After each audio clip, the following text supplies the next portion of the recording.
मेरो साथी बाबा ठाकुर अब धेरै नटोला नि तेरो भाग्य नै यस्तै लेखेको रहेछ अनि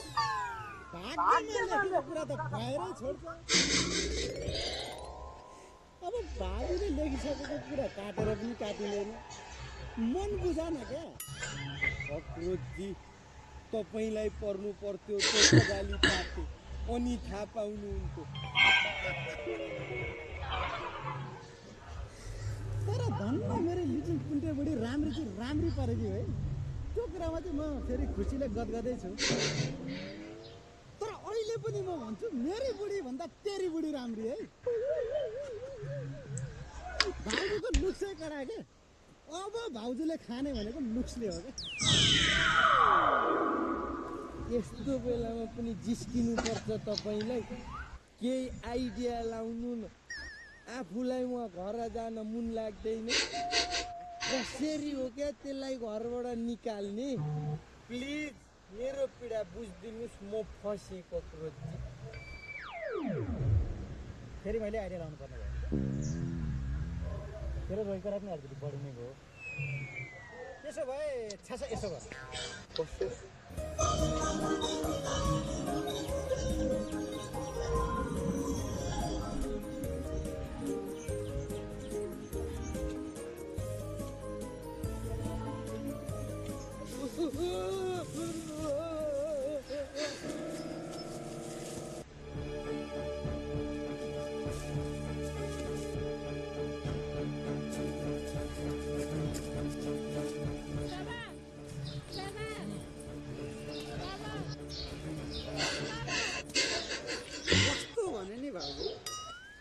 रोगीसँग बिहे गर्नुभयो तपाईलाई थाहै थिएन यसका समस्या कति छन् मान्छेहरूले त्यसै केटी नदेका हुन्छ यसलाई यसका यिनै यावत समस्याहरू देखेर यसको बिहे नभएको थियो अहिलेसम्म अब भाउजूलाई पनि राम्रो ह्यान्डसम केटो पर्छ होला जिन्दगीमा भन्ने लागेको थियो होला सक्यो केटी बाँकी भयो खिच काटिसक्यो मरिहाल्छ एकछिनमा मिर्गिने भाउजू साह्रो नोक्या अब यो त कति बेला ढल्ने कति बेला बरबराउने केही टुङ्गै हुँदैन रातारात हस्पिटल पुऱ्याएको छु मैले कतिचोटि बाबुआमा पनि यसको यो रोगबाट दिक्क वाक्क के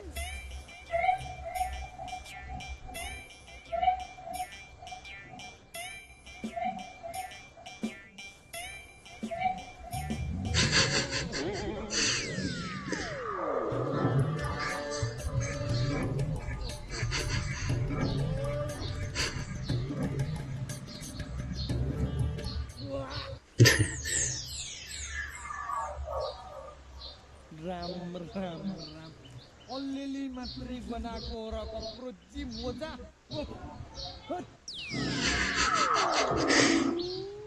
सास पनि बनाउने मोजा पनि बनाउने यसको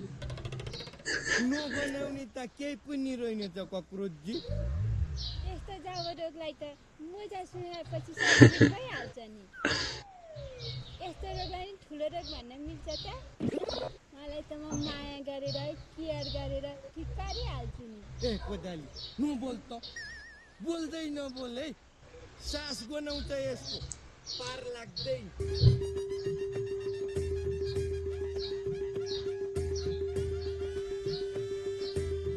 ए मेरो गोरिल्ला ए मेरो दाहिने हात ए मेरो लिचे ए मेरो हमास ए मेरो बोको हराम भाउजूले सुनाउनु भयो त उठेर कुरिस यसो मेरो के गल्ती भयो त अब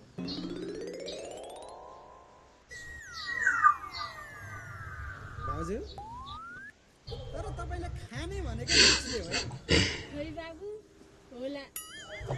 लुक्स त मलाई जेकै हो नि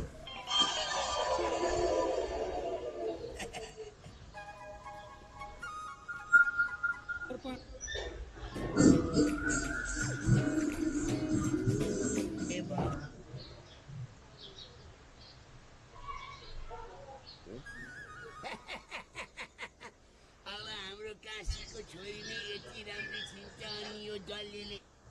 मन पराइहाल्छ नि हो जल्ले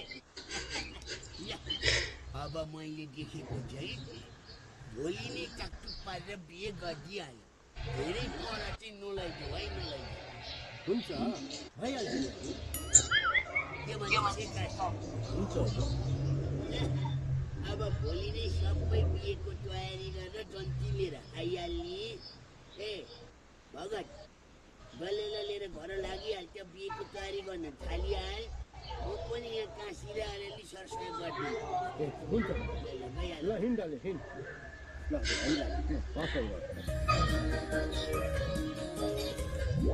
ल हिँड्दा को गिरिस अहिले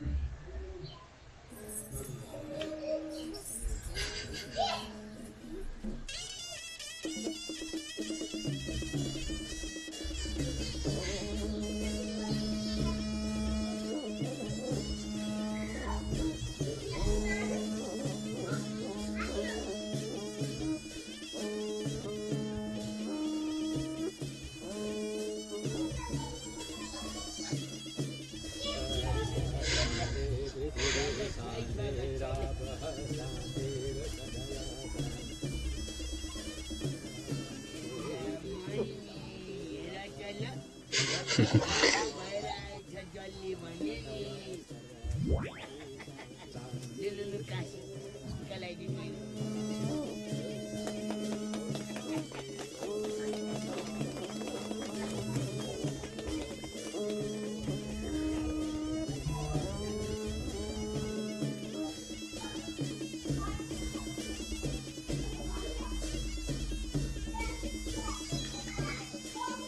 पाडेको फटाका यहाँनिर भेटिन्छ है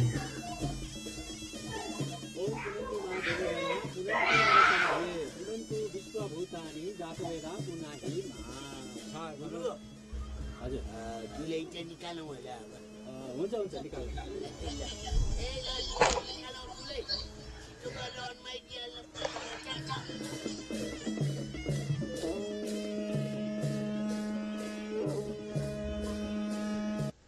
अहिले चाहिँ दुले यो हुन्छ होइन त्यसपछि फेरि दुले फेरि अर्को सिन्दुर हाल्ने टाइममा दुले अर्कै नै हुन्छ भ्याउनु उहाँ त राम्रै श्रीमती पायो भनेर खुसी छन्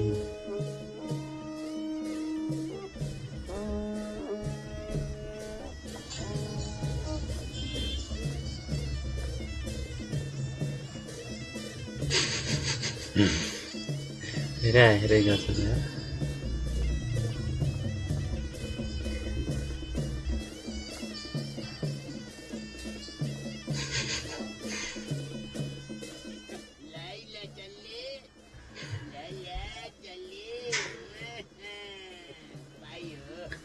बाटा चाहिँ फाँडे ओम अच्युताय नमः ओम अच्युताय नमः ओम अच्युताय नमः ल अब सिन्दुर हाल्ने बेला भयो बेहुली पक्षकार भित्र जानु होला अब बेहुलीलाई कपडा फेरेर ल्याउनु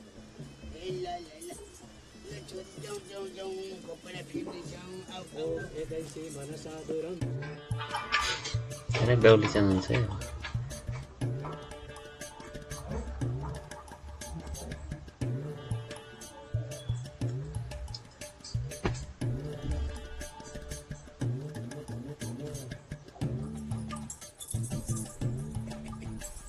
छोरी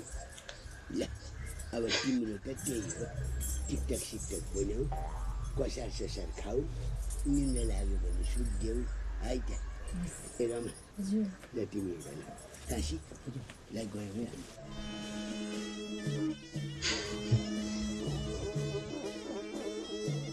यहाँनिर बेहुली अर्कै आयो होइन अब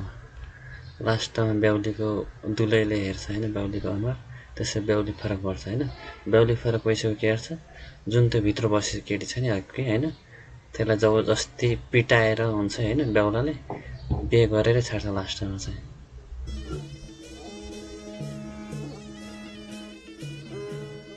हेर अब हेरे गर्छ केटो हेर है यहाँनिर थाहा पाइले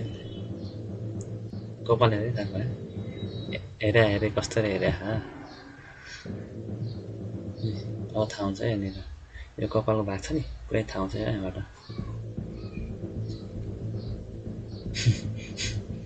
पाहाडे अब दिमाग लगाउँछ फेरि ए पानपराग तैँले नै लिएर जाने हो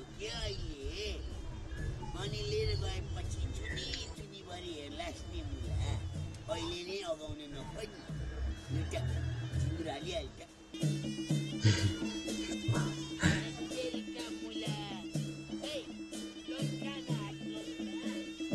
अनुहार हेर्छ अब जबरजस्ती भयो